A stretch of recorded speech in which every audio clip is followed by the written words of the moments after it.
The 2024 Vuelta a España, after 3 days in Portugal, is back in its home country in Spain. And it's the king of Spain, the king of the Vuelta a España, three-time winner of the Vuelta a España, Primoz Roglic, back on top with his new team, Bora Hansgrohe, which was rebranded ahead of the Tour de France, where he had a nasty crash, fighting his way back to be here on the start line in the Vuelta a España, and today, winning the first race for the new sponsor, Red Bull, up here at the top, 1,535 meters, the Pico Villuercas. It's Primoz Roglic taking the battle, taking the win over the gradients of 20% on this 14.6 kilometer climb over Lennert van Eetvelt of Lotto Destiny. And there was a lot to unfold and a heck of a battle that we had over those 14.6 kilometers to get up here to the finish line, let alone the three categorized climbs that we had on the day, and this day of around 170 kilometers. As I said, we're back in Spain after that grand depart in Lisbon. The race started with Wout van Aert, the Belgian, in the race leader's red jersey. Well, we knew he wouldn't keep it today, but we're gonna get to the battle he had out there on the road. A group of five worked its way off the front, and two of those riders remained for the longest that they could. Those riders, Bruno Armai and Castrillo, they would be the last two riders, and we'll get to how long they lasted here in a second. But first, I want to talk about this intermediate sprint, which was before we got to this final climb, the Pico Villuercas.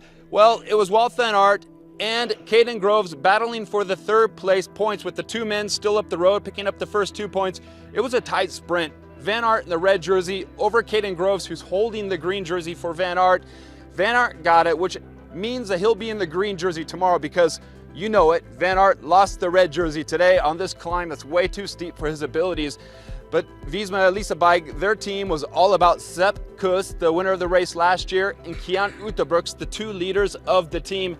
And to be frank, Visma Lease Bike didn't have a great day. It was Red Bull Bora Hansgrohe, the team of Primoz Roglic, doing the work for much of the day. It was only until we got to the base of the final climb, right before the steep bits, that Team UAE Emirates with João Almeida, Adam Yates, Pavel Sivakov, Power Pack team, which also includes Brandon McNulty, winner of the first stage.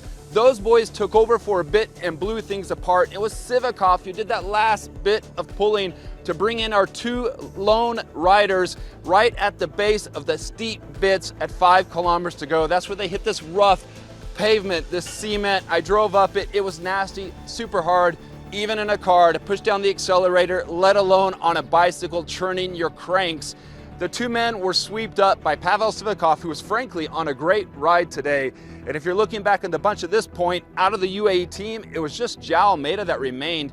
Adam Yates, who we thought would be on a good ride today, was a bit washed away. He was back to Sepp Kuss, who was also having a bit of a hard ride.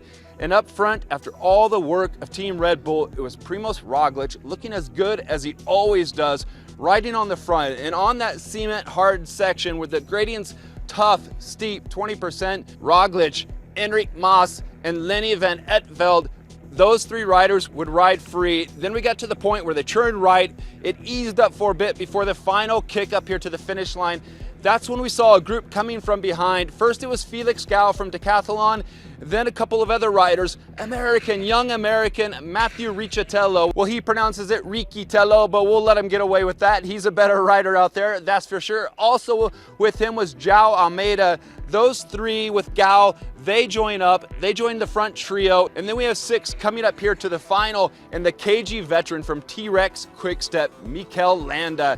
He starts to pull his way up to the group of 6, and we see them there right in the final kilometer. Landa does what he needed to do. He launched an attack right away. It wasn't successful, but what the Spaniard did is we set up that counterattack by Van Eetvelt. Van Eetvelt fired up the road. Primoz Roglic, such an expert on these steep climbs and such an expert at getting the bonus seconds.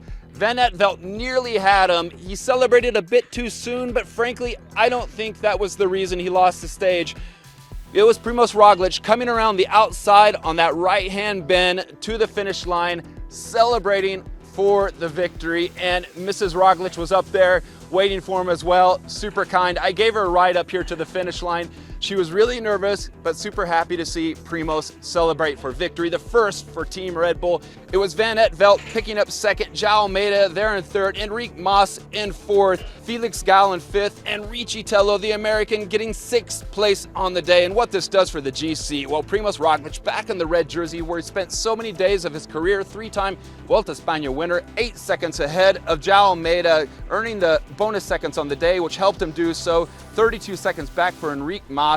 And the standings on today, the stage of today, what an exciting day. And think, this is the first of 9 summit finishes in this 3-week race. We still have nearly 3 weeks to go in this race, only stage 4, but Primoz Roglic showed today that he's ready to fight again for another Vuelta España victory. Stage victory today for Red Bull, for Primoz Roglic, the Slovenian in the 2024 Vuelta España.